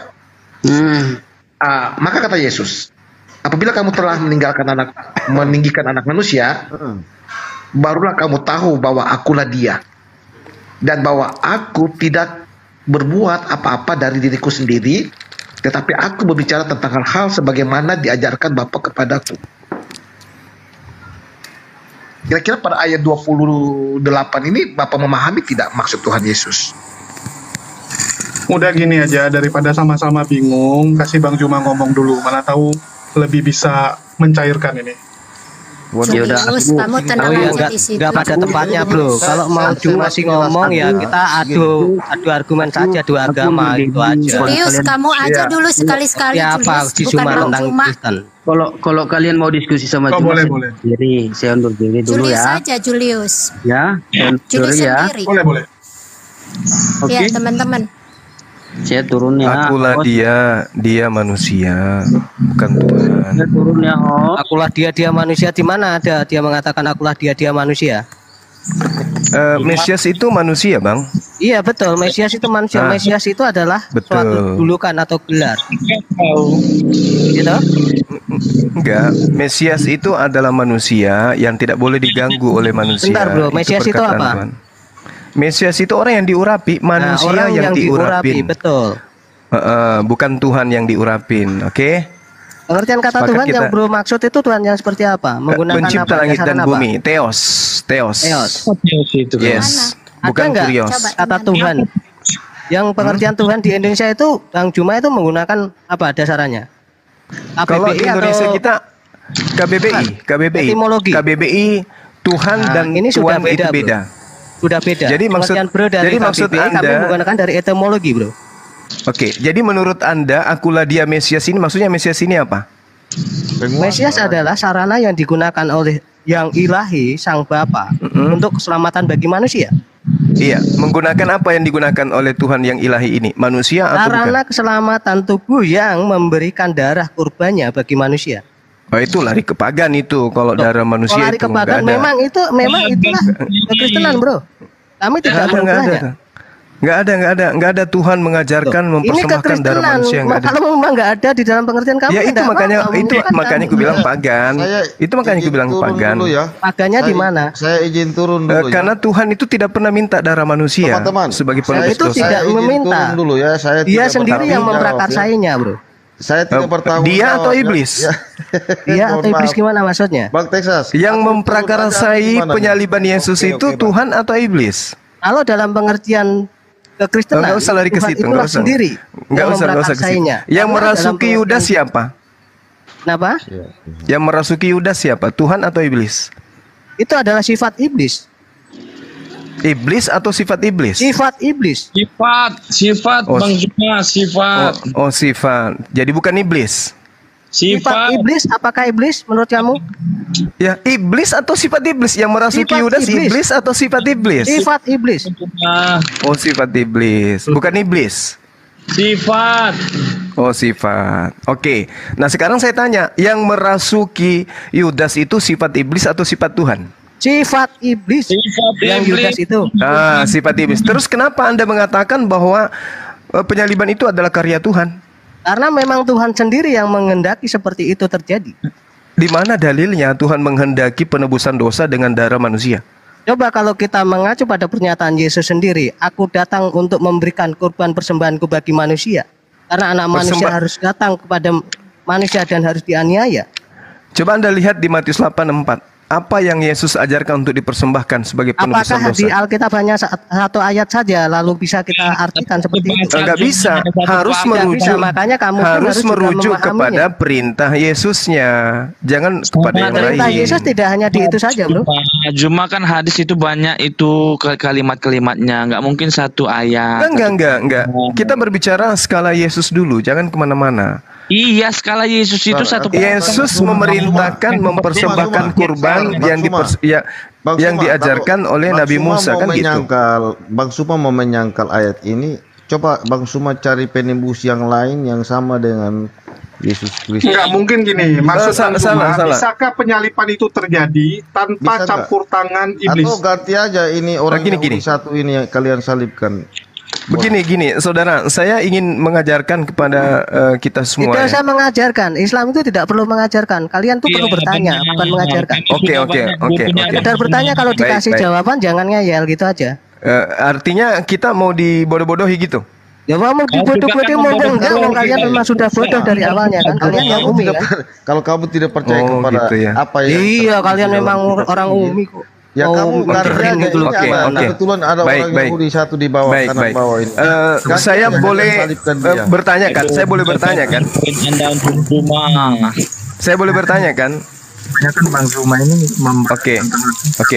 Galatia 4 nomor 5. Dengarkan. Galatia 4 nomor 5 di situ dikatakan Yesus diutus untuk menebus mereka yang takluk kepada hukum Taurat supaya kita diterima menjadi anak. Siapa yang takluk dalam hukum Taurat? Yang taat kepada hukum Taurat siapa? Kristen atau Yahudi? Gimana? Di dalam kitab saudara, Yesus itu diutus sebagai penebus kepada mereka yang takluk kepada hukum Taurat. Diam dulu. Karena Tuhan meletakkan hukum Taurat di loh hati manusia. Sejak kapan Kristen takluk kepada hukum Taurat? Sejak kapan Kristen takluk kepada hukum Taurat? Manusia itu diletakkan hukum itu Taurat di dalam hatinya. Dengarkan. Galatia 4 nomor 5, Yesus diutus untuk menebus mereka yang takluk kepada hukum Taurat. Betul. Saya jawab. Ya, Bacain manusia itu diletakkan hukum Taurat di dalam hatinya, loh hatinya. Bang Texas, bacain Roma 7 ayat yang takluk kepada hukum Taurat, artinya itu taat kepada hukum Taurat. Laptopnya bawa anak. Roma 7 yang takluk kepada hukum Taurat itu artinya tunduk patuh menjalankan hukum Taurat. Kamu yang ngajarin, kamu umat umi. Nabimu juga umi, kamu dengerin. Kamu baca kitabmu bisa, Esther. Esther, kamu bisa baca kitabmu bahasa Yunani, Esther. Dikatakan manusia itu Esther, kamu bisa baca kitabmu dalam bahasa Yunani? Ya, kami bisa. Bukan umat berarti kamu buta huruf. Memang ikut hukum Taurat. Berarti kamu buta huruf. Tuhan mengirim orang-orang yang bisa berbahasa kami. Jangan kamu katakan orang buta huruf sementara kamu nggak bisa baca kitabmu. Kalian memang buta huruf, Nabimu buta huruf kok. Kalian disuruh bertanya kepada ahli kitab. Ya, Jadi kembali kepada Galatia 4 nomor 5 teman-teman. Bukan ngajarin cuma. Kamu kan Bu Esther, semua Ibu manusia Esther itu yang baik hati, Bu Esther. Taurat di dalam Jangan malu-maluin. Di sini ada pemegang kitab Torah, jangan malu-maluin. Di sini ada More, ada sahabat saya Bang Billy. Jangan malu-maluin kalian. Saya ingin kembali kepada Galatia 5. Galatia 4. Bentar cuma. Ya, Pertanyaan saya, takluk kepada hukum Taurat itu maksudnya apa? Iya, itu orang Israel, brother. Apa yang salah? Berarti Yesus menebus mereka. Tetap dulu. Betul? Oke. Mereka berdua ini mau Di jadi dalam penebus kekristenan di sini. memahami bahwa Yesus sendiri bahkan mengkritik semua pengajaran yang dilakukan oleh ahli-ahli kitab pada zaman itu, sehingga dia membuat satu perumpamaan. Seorang raja membuat satu acara pesta, kita kembali dulu. Kan tadi bicara mengenai penebusan. Kamu dengerin dong. Mereka ngomong dengerin. Ya, penebusan aja dibahas dulu, Bang. Dia ini mau jadi penebusan katanya. Ternyata Yesus datang menebus mereka yang taat kepada hukum Taurat. Iya, kamu dengerin. Kami percaya bahwa itu ditunjukkan kepada orang Israel. Tetapi Yesus dalam pengajaran membuat satu perumpamaan pengajaran, di mana pada saat itu orang-orang yang diundang adalah orang Israel itu sendiri, orang-orang Yahudi yang ada pada zaman itu menolak karena tidak mau mengakui Yesus adalah Kristus itu Mesias yang dijanjikan, sehingga dia memberikan satu ajaran baru di mana Bang Suma dan teman-teman ajarannya jatuh ke orang-orang yang diundang pada zaman itu, orang pilihan. Seharusnya para ahli kitab, orang-orang Yahudi pada zaman itu. Tetapi karena mereka menolak, akhirnya yang diundang adalah orang-orang yang di jalanan. Kami inilah nggak bisa. Anda nggak bisa merubah pengajaran Yesus, brother. Sekarang gini, sekarang saya tanya kepada saudara, Bang Blangkon, saudaraku, saya tanya, apakah Anda adalah domba yang hilang dari Bani Israel? Bukan. Saya adalah domba dari kandang lain, bukan domba yang hilang dari bangsa Israel. Nggak bisa. Domba itu harus Bani Yakub, nggak bisa. Anda siapa? Sebentar. Nggak bisa. Kandang lain apa? Benar. Yesus mengatakan ada juga dari kandang lain yang akan diselamatkan. Iya, tapi domba kan Bani Israel. Bukan kalau yang dari Bani Israel adalah dari kandang yang itu, tetapi ada dari kandang yang lain. Yang kandang di sebenarnya gini, kalau Anda mengerti original teks kitab saudara, bukan kandang di situ. Domba dari mana? Suma domba dari mana? Saya bukan domba, saya bukan Bani Israel. Saya nggak suka nyamar-nyamar. Kambing. Bukan nyamar-nyamar saya. Bukan nyamar-nyamar. Saya nggak mau satu hukum yang diberikan hukum itu kepada kaum tertentu. Saya menempelkan diri ke sana. Gitu. Hanya dijawab kok malah. Sekarang Yesus mengaku, dengarkan. Yesus mengaku di kitab saudara, aku diutus hanya kepada domba, hanya eis. Eis itu dalam bahasa Yunani artinya khusus. Aku diutus khusus kepada domba yang hilang dari Bani Israel. Apakah saudara ini adalah domba? Apakah saudara ini adalah domba yang hilang dari Bani Israel, atau Anda ini adalah serigala yang nyamar? Itu diucapkan Yesus kepada wanita Kanaan yang bukan orang Israel. Kamu ini domba. Pada waktu itu apakah Yesus tidak menyelamatkan ibu itu anaknya? Yesus menyelamatkan, dia mengobati, tapi tujuan daripada kedatangannya itu kepada Bani Israel saja, tetapi orang asing juga. Udah selesai. Enggak, sama seperti ketika ada seorang dokter yang diutus. Dengarkan, sama ketika ada dokter diutus ke Papua, di tengah jalan ada pasien yang muntah-muntah di pesawat. Apakah dokter ini bisa mengobatinya atau tidak bisa? Dengan alasan saya diutus hanya kepada Papua. Gak bisa begitu. Yesus tetap mengobati anak orang yang sakit itu. Tetapi bukan berarti kedatangannya untuk mengajarkan Bani Israel kembali kepada ya. Makanya Bang Billy Yahudi belum ngomong dari tadi ini. Bang Billy juga belum berkomentar. Jadi di antara Islam dan Kristen ada serigala yang nyamar seperti Yahudi. Siapakah dia? Siapakah yang menyamar jadi Yahudi rohani? Diam dulu itu cuma diam dulu itu. Penonton yang menilai mulutnya itu nggak bisa diam itu. Bang Billy Yahudi. Sedangkan dia nabinya aja Umi, disuruh nanya kepada orang ahli kitab. Kasih dulu Bang Billy ngomong. Biarkan penonton yang menilai. Ya silakan Bang Billy. Ini kambing Monggo, satu Bang Billy. Bukan kamu Julius yang ngatur, bukan kamu hostnya. Lu kan saya kasih Hostnya syarat. bukan kamu di sini. Kamu keluar kalau kamu masuk ngatur-ngatur. Izin dulu kamu sama Emosi dia, hostnya. padahal katanya anak Tuhan. Gimana sih? Loh, kamu ya orang-orang Anak Tuhan itu sudah nggak punya nafsu. Ini sifat iblis tadi. Kita Mungkin ini siapa? sifat iblis yang disebut tadi. Anak Tuhan itu nggak perlu sekolah, nggak perlu belajar, karena namanya anak Tuhan. Jangan framing, jangan personal. Termasuk kamu Julius. Ya, termasuk kamu. Jangan emosi, kalian kan anak Tuhan katanya, anak Theos. Gimana nih anak dewa kok emosi? Ya walaupun anak Tuhan, kami bukan berarti membiarkan orang-orang seenaknya dong. Shalom, Ferim, damai bagi kalian. Yang kamu tahu bukan kamu yang. Ya, salam Silakan, Bang Akhi, Billy. silakan. Salam damai. Ya. Akhi Billy, silakan. Ya, sepertinya Bang Zuma kurang belajar kalau Tuhan itu ada darah gitu ya. Kita lihat Bang Zuma. Di dalam sudah jelas sekali ayatnya berbunyi di dalam Zakaria 9 ayat 11 Bang Zuma mengenai engkau oleh karena darah perjanjianku Tuhan yang bicara Bang Zuma. Oh salah Bang Billy, Anda belajar original teks Bang. Akhi belajar original teks. Di dalam original teksnya itu diam serigala nyamar domba diam.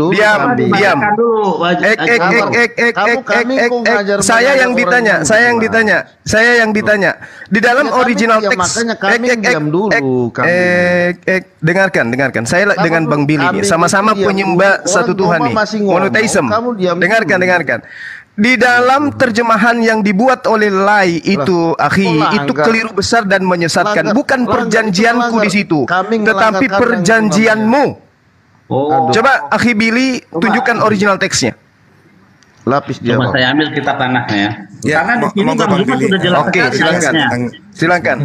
Bang Zuma ini kurang belajar. Silakan Akhi Billy, antum bisa Ibrani, tolong bacakan Ibraninya yang betul. Di situ bukan perjanjianku. Oke, ini sepertinya Bang Zuma ini tidak belajar dalam kitab Elai yang benar ini, Bang Zuma ya. Terjelas di sini. Silakan Akhi. Zakaria 9 ayat 11 mengenai engkau oleh karena darah perjanjianku. Ini Tuhan yang berbicara. Berarti Tuhan punya darah.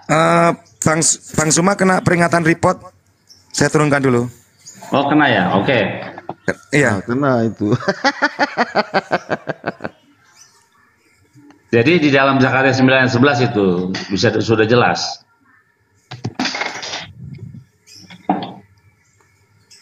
Jadi kan kita bisa lihat sekelas Zuma mengkritik LAI yang di dalamnya berisikan orang-orang akademisi semua. Hebat kali Zuma ini. Kalau gitu dia aja yang suruh menerjemahkan.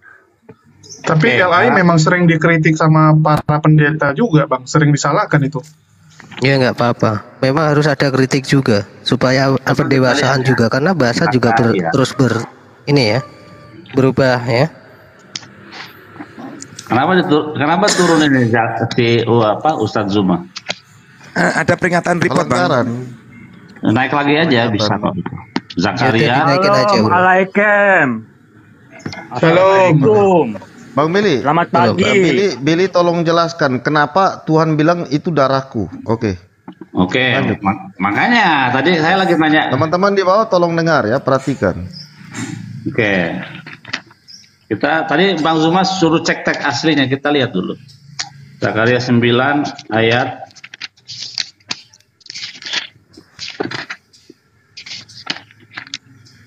11. Zakaria 11 ya.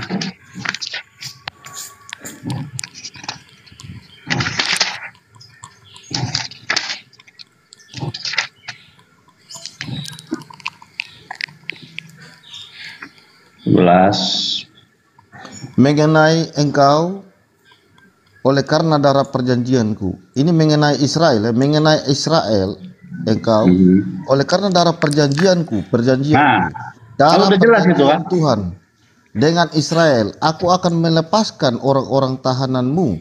Orang-orang Israel itu ditahan ya, dari lubang yang tidak berair. Oke. Saya tanya, kunya dipakai untuk apa? Itu perjanjian atau darah? Untuk Tuhan. Kunya dipakai untuk darah atau untuk perjanjian?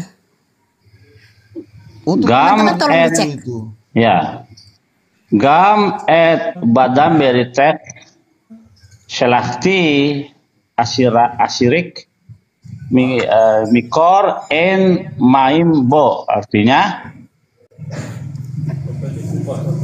dan juga melalui darah perjanjianmu. Oh, bukanku dong. Tuh. Melalui bahasa asli, ya, bahasa asli. melalui darah perjanjianmu. Bahasa asli. Ini bahasa asli nih. Mana? Nih. Beri teh. Ini TH ini yang belakangnya ini menyatakan kepadamu, ya. Jadi gam. Aduh. Udah benar kan? Bariteh berarti perjanjianmu, bukan perjanjianku. Yes. Allahu Akbar. Takbir.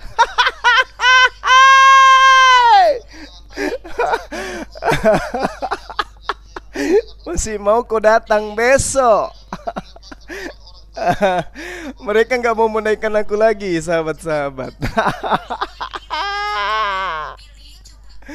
Aduh, parah. Aduh, Bang Billy. Tapi kita itu juga di Indonesia. Bang Billy. Ya. Ini ya. Oke, ya udah Billy, ayo ngomong ya. Bang Billy. Jelas sekali di situ. Bedam baretik silati aryasik bibro en mayim. Oleh karena darah perjanjianmu dengan engkau, aku di situ ganti oleh apa? Aku di situ silati, aku akan membebaskan. Itu betul itu. Silati, aku akan membebaskan. Kemudian apa? Asirayik, tahanan Anda, mihbod dari lubang tidak ada tanpa air. Enmayim. Beriti perjanjianku, tapi dikatakan beritek, berarti perjanjianmu. Bang Suma dilawan, ada netizen yang mendukungnya di bawah kok. Beriti itu beda pemahaman ini. Ini ganti dengan apa, Billy? Masih mau kau datang besok. Jadi Bang Suma dilawan. Saya baca ikut kamu. Masya Allah. Maha suci Allah, segala puji bagi Allah. Lalu dalam perjanjianmu, kamu akan melepaskan orang-orang tahanan. I will release your. Iya benar, aku akan melepaskan orang-orang dari tahanan. Loh, iya, perjanjianmu denganmu berada. Ini kan jelas, baca ya. Kamu waras nggak, brother? Perjanjianmu denganmu. Iya, aku ini nggak usah pakai waras-warasan. Ya, denganmu. Kayak gitu. Iya. Perjanjianmu denganmu menurutmu waras. Dengerin dulu. Ini kan udah. Malu nggak? Ya malu lah.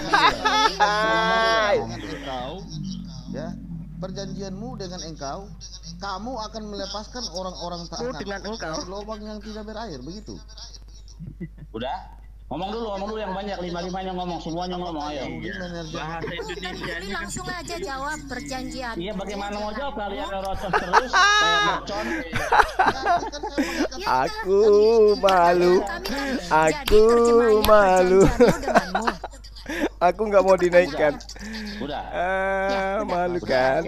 Malu nggak? Malu dong. Dan juga mengenai engkau, oleh karena darah perjanjianmu dengan engkau, kamu akan. Nggak ada dengan engkau itu teksnya itu ditambahin nama LAI, astaga. Nggak ada. Sekarang coba kamu orang Yahudi. Biarkan dia dulu. Nggak ada di orang Yahudi. Ini dengan orang Yahudi ini. Ini dengan orang Yahudi. Nih. Dengan orang Yahudi ini. Biarkan dia menerjemahkan dulu. Masih mau aku datang besok. Nih. Sekarang kamu terjemahkan coba. Ya udah diam dulu. Bagaimana mau ngomong, mau di ngomongin, direpetin terus. Kamu yang mau ganti. Udah terjemahin Bang aja. Zuman nggak mau dinaikin. Jangan kayak anak kecil ngambek gitu loh, Billy. Lu yang ngambek kemana? Yang bilang nggak waras, yang waras nggak waras kan siapa? Aduh, saya bertanya tadi itu ke kamu, Billy. Mekan saya dong. Kan tadi yang bawa narasikan saya. Bedam beritek silati asiraik.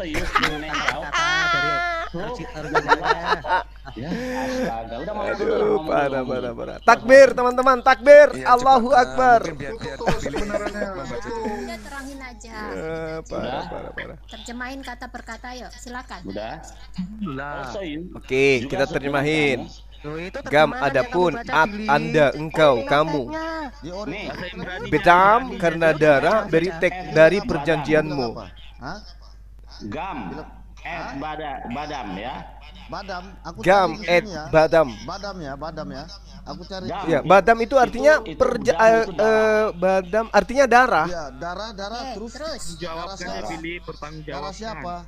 Beri TH perjanjianmu, bukanku. Beri, ya. Apa namanya? Beri TH. Beri TH. Ini. Iya, sabar, saya translate di sini.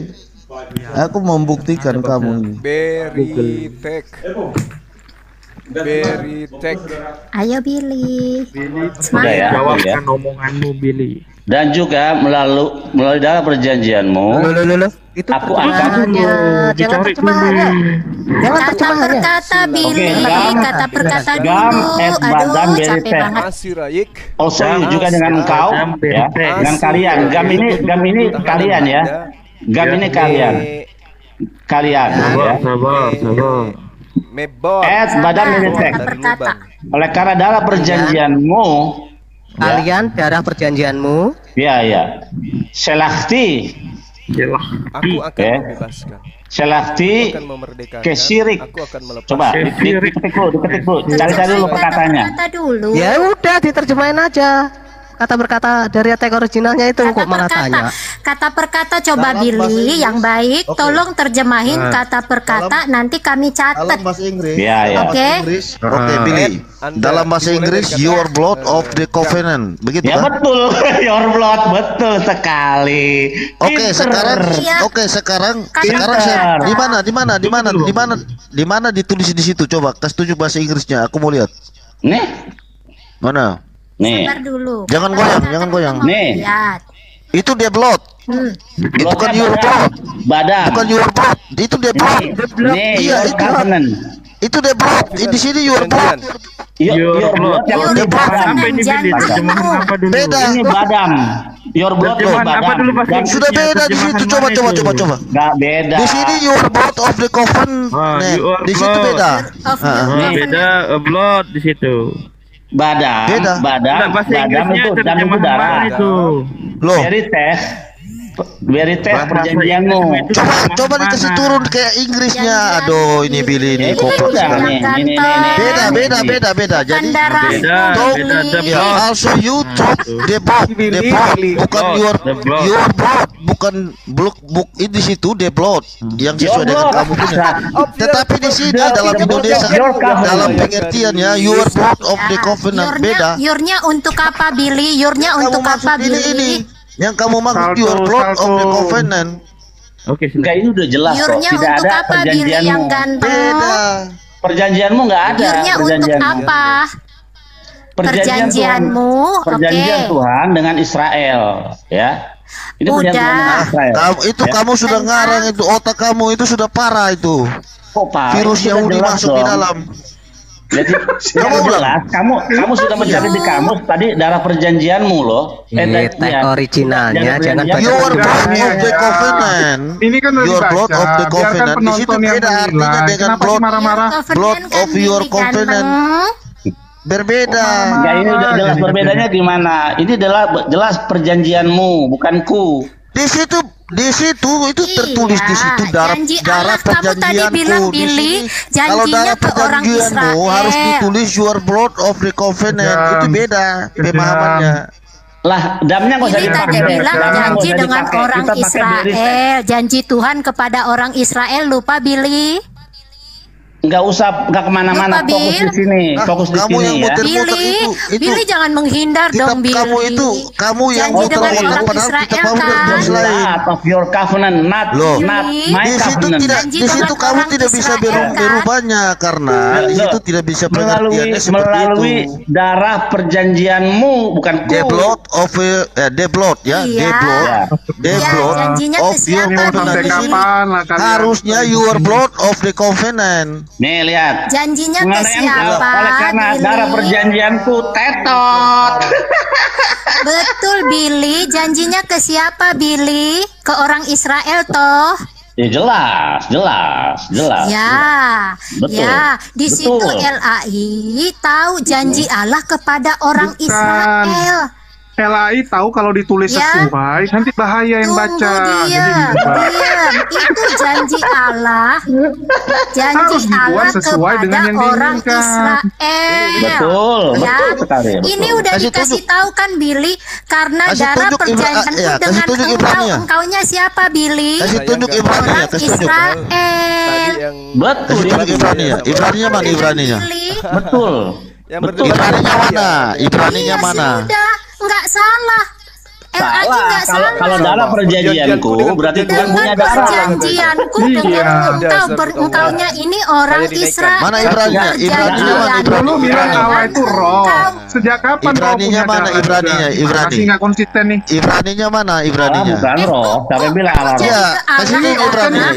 Allah roh.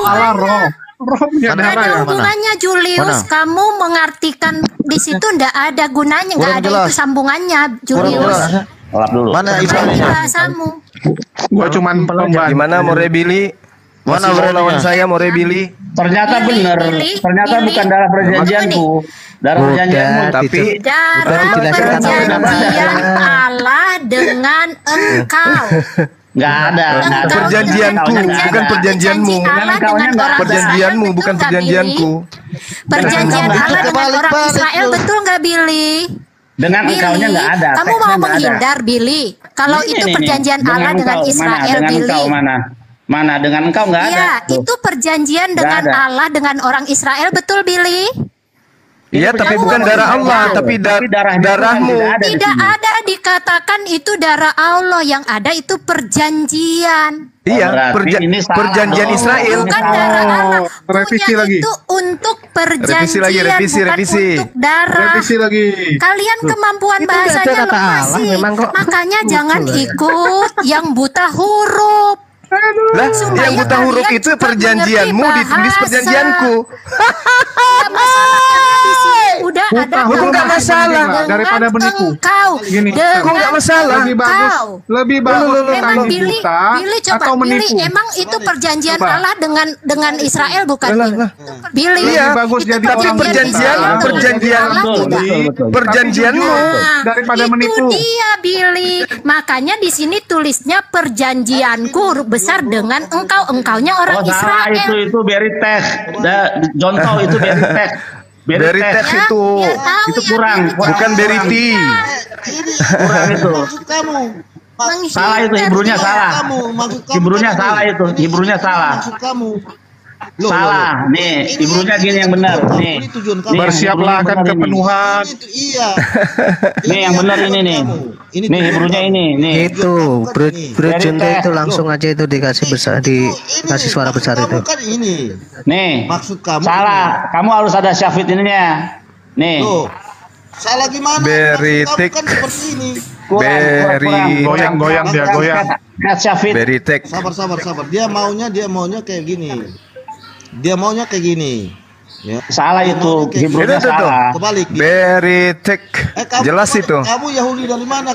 Yahudi virus. Gak usah bahas pribadi. Kita sedang bahas ini kok bahas pribadi. Kalau tanya Yahudi ya wajar lah. Kamu Yahudi dari mana? Itu kan bukan tanya pribadi, Bro. Kalau Yahudi aja Anda pertanyakan, bagaimana kami yang kalian adalah Kristen? Lucu ya. Kita lagi bahas ini kok urusan. Lo udah jelas di sini. Beritek. Perjanjian Allah dengan dari gini teman-teman Kristen yang benar di situ. Dengar.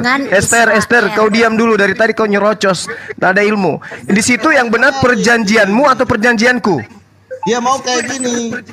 Jawab dulu. Iya, perjanjianku atau perjanjianmu? Sekarang saya tanya, dari LAI itu salahnya di mana? Lah, perjanjianmu dirubah menjadi perjanjianku. Perjanjian Allah dengan jangan ke Israel. situ, Tidak Esther. lain maknanya. Esther, sama enggak? Sama Tetap tidak sama. perjanjian? Perjanjian. Sama enggak Tanya, kandungannya Billy, perjanjianku coba, dengan kamu berani perjanjianmu? nggak mengatakan ini perjanjian Allah dasar. dengan Israel, betul tidak? Dasar penipu, Betul tidak, Bill? pendusta, Ini betul. Nah, LAI bilang nih mengenai engkau oleh karena darah perjanjianku Tapi dengan Allah Israel. nggak punya darah. Allah dengan Israel. Baca. Gamet bedam beretek. Adapun Anda karena darah dari perjanjianmu, bukan darah dari perjanjianku. Lanjutkan. Jangan sepotong-sepotong, dilanjutkan itu. Iya, itu jelas itu. Apa yang dikatakan? Bedam beretek, darah karena darah, oleh darah. Beretek dari perjanjianmu. Silati aku akan membebaskan Asirayatku, tahanan Anda. Punya untuk siapa? Punya untuk perjanjian, Pak. Bukan untuk dari darah. apa itu? Dari Mibo, dari Punya apa untuk itu? perjanjian, bukan Mibo untuk dari darah. Bapak nggak lihat? dari lubang en mayim, tidak ada tanpa air. Perjanjiannya ditulisnya denganku, bukan dengan darah. Dari perjanjianmu. Bukan dengan darah. Karena darah dari perjanjianmu. Karena darah dari perjanjianmu. Perjanjianku ini mau dengan sampai kapan? engkau. Bolak-balik, Tadi Billy udah bilang, bolak-balik. Harusnya kalian ini Billy. Kenapa dibilang darah perjanjianmu? Kenapa? Karena itu berhubungan dengan sunat. Ini harusnya kamu. Itu berhubungan dengan sunat. Kamu ganti ini. Masa Tuhan yang disunat? Kamu gak bisa ganti. Perjanjianku Tuhan yang disunat. Ya udah jelas ya. Iya udah jelas. Jelas Udah yang jelas. Mereka kan disunat Bang Juma, gimana tidak sih? menyalahkan makna Harusnya perjanjian Allah dengan Israel.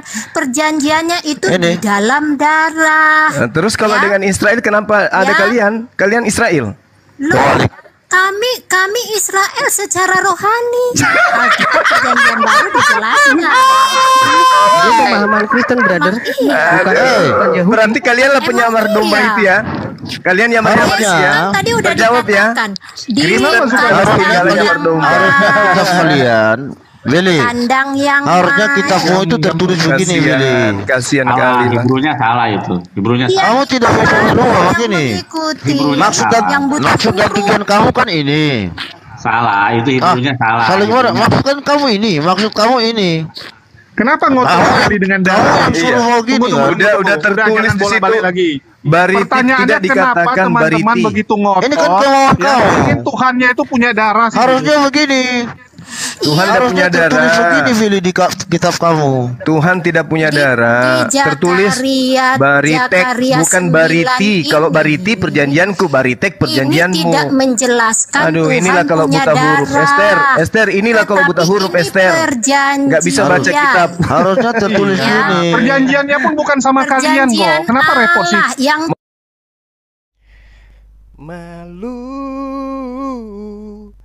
malu semalu-malunya, malu semalu-malunya. Oh, bukan rungkat tapi dimatikan langsung. Lain kalau rungkat lain. Ini bukan rungkat. Bedakan rungkat dengan dimatikan secara otomatis. Allahu Akbar, Allahu Akbar, Allahu Akbar, Allahu Akbar. Masya Allah, Masya Allah, Masya Allah. Jadi apa yang diterangkan oleh Al-Quranul Karim, وَبَدَّلَ الَّذِينَ ظَلَمُوا قَوْلًا غَيْرَ الَّذِي قِيلَ لَهُمْ فَأَنزَلْنَا عَلَى الَّذِينَ ظَلَمُوا رِجْزًا مِنَ السَّمَاءِ بِمَا كَانُوا يَفْسُقُونَ. Lalu orang-orang zalim mengganti perintah Allah dengan mengerjakan yang tidak diperintahkan kepada mereka. Sebab itu kami timpakan atas orang-orang zalim dari langit karena mereka berbuat fasik. Afatatma'una ay yu'minu lakum wa kad kana fariqum minhum yasma'una kallamallah thumma yukharrifuna min ba'di ma aqalu wa hum ya'lamun. Apakah kamu masih mengharapkan mereka akan percaya kepadamu, padahal segolongan dari mereka mendengarkan firman Allah, lalu mereka merubahnya setelah mereka memahaminya, sedang mereka mengetahui. Ini Al-Quran ini yang mengatakan, afatatma'una ayyu'minu lakum wa kad kana fariqum minhum yasma'un kalam Allah thumma yuharrifuna min ba'di ma aqalu wa hum ya'lamun. Apakah kamu masih mengharapkan mereka akan percaya kepadamu, padahal segolongan dari mereka mendengarkan firman Allah, lalu mereka merubahnya setelah mereka memahaminya, sedang mereka mengetahui. Jelas sekali dikatakan gam'at bidam baritek sillati asrayik mibau en mayem musur. Itu jelas itu. Jelas di dalam kitabnya orang Yahudi. Adapun juga, Anda karena darah dari perjanjianmu, baritek, aku akan membebaskan tahananmu dari lubang tidak ada tanpa air. Mibor en mayim, maksudnya dari lubang yang tidak memiliki air. Ini jelas ini. Kitabnya orang Yahudi kan jelas kayak gitu bunyinya. Tapi kenapa kemudian dirubah-rubah kitab itu? Kenapa? Kenapa? Oh kenapa? Kenapa itu bisa terjadi, sahabat? Karena mereka adalah penyesat. Inilah yang kemudian Al-Quran terangkan dalam surah Al-Baqarah ayat 75, sebagaimana yang saya bacakan kepada sahabat-sahabat tadi. Apa yang dikatakan oleh Al-Quran? Afantatma'un ayyu'minu lakum wa qad kana fariqum minhum yasma'un kalam Allahi thumma yuharrifunah min ba'di ma aqalu wa hum ya'lamun. Maka apakah kamu orang-orang Islam sangat mengharapkan mereka akan percaya kepadamu, sedangkan segolongan dari mereka mendengarkan firman Allah, lalu mereka mengubahnya setelah memahaminya, padahal mereka mengetahui. Ini 1400 tahun silam sudah dijelaskan oleh Allah melalui Al-Quran bahwa mereka gemar menipu dengan merubah-rubah firman Allah. Tidak keliru kan? Al-Quran mengajarkan kita seperti itu kan? Maka oleh karena itu Allah menerangkan di dalam surah Al-Baqarah yang kita bacakan barusan, bagaimana mereka kita mengharapkan. Lalu dikatakan, wa idza laqul ladina amanu qalu amanna. Dan apabila mereka berjumpa dengan orang-orang beriman, apa kata mereka? Kami juga telah beriman. Wa idza khalau ba'duhum ila ba'd. Tetapi apabila kembali kepada sesamanya, mereka bertanya, apakah akan kamu ceritakan kepada mereka apa yang telah diterangkan Allah kepadamu? Qalu atuhaddithunahum bima fatahallahu alaikum liyuhajjukum bihi inda rabbikum afala taqilun. Sehingga mereka dapat menyangga kamu di hadapan Tuhanmu. Tidakkah kamu mengerti? Afala taqilun. Wa idza laqul ladina amanu qalu amanna. Orang-orang ini ketika berjumpa dengan orang beriman, mereka mengaku beriman. Kan gitu. Lalu Allah menyatakan di dalam surah Al-Baqarah, awala ya'lamuna annallah awala ya'lamuna annallaha ya'lamu ma yusirruna wa ma yu'linun. Dan tidakkah mereka tahu bahwa Allah mengetahui apa yang mereka sembunyikan dan apa yang mereka nyatakan. Lalu Allah menjelaskan apa?